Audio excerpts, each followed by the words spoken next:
Jay's Custom Creations is sponsored by Bits and Bits. Use the code JBates to save 10% off your next router bit or CNC bit purchase at bitsbits.com. In my last video, I designed storage crates for the purpose of efficiently stacking into a shipping container. If you'd like to build your own and are interested in the SketchUp and vector files, you can find them on my website, jayscustomcreations.com. In this video, we get to make them, and I say we because my neighbor Jack helped me out for the couple of hours that it took to make these. I'm using Advantech OSB subfloor material because it is inexpensive, it's sturdy, and it's very water resistant. Advantech also has a tongue and groove on each long end that I don't really want to use. It's handy for subfloor installation where you have to line up many pieces. Here, not so much. Removing the tongue and groove and also needing a spot on each corner for a hold down screw are both reasons why I made these crates 44 inches square. For reference, this is an Avid CNC machine with the NEMA 32 motors and the 8.7 horsepower 3-phase spindle. However, I'm powering it with a 240 volt single phase, so the actual power output is around 6.4 horsepower. The bit that I'm using is a 3/8 of an inch compression chip breaker by Bits and Bits, and this is cutting the full 3/4 inch depth in a single pass without breaking a sweat. The compression bit leaves a great finished edge on both top and bottom of the cut and ejects the chips quite well. The combination of good dust collection, this machine, and this bit provide very clean cuts. A total of 8 sheets were used, 4 sheets for a bottom panel and 2 sides, and 4 sheets for the top panel and 2 sides. I do not have a vacuum table, so I keep the pieces together with tabs while they're being cut. And this means I have to cut the tabs on the machine and then flush trim what's left of the tabs with a router. Each piece only had 4 tabs, but the flush trimming here made much more of a mess than all of the cutting on the CNC machine.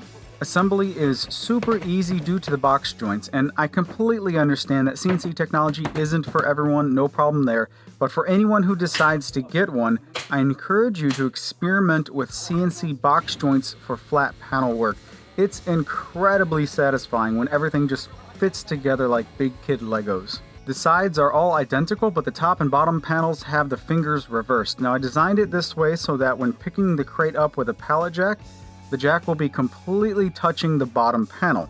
The top is reversed so that the solid wood blocking from the crate above it would be resting completely on the top panel.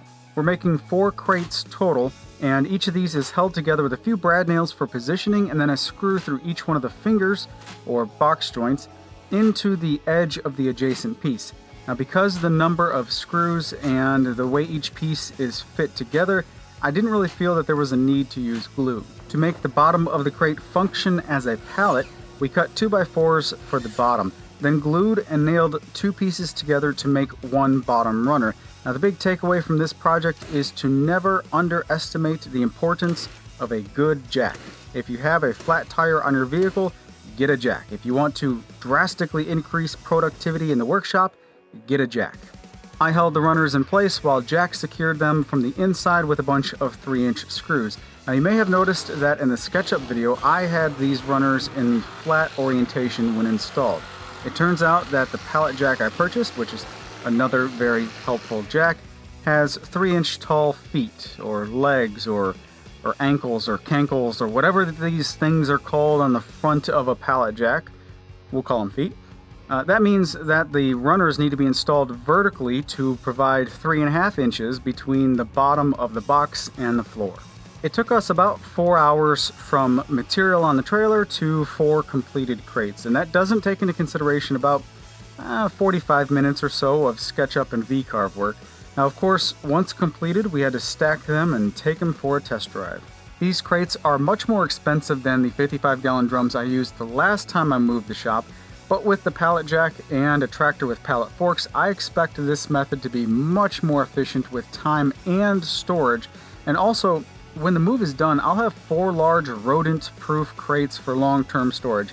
I can see one of these being used for nothing but Christmas decorations. And that's it for this video. If you like the files for these crates, you can find them on my website. And while you're there, go to jayscustomcreations.com/newsletter and sign up for my email newsletter so you never miss anything that I publish. You guys take care, have a great day, and I'll talk to you in the next video.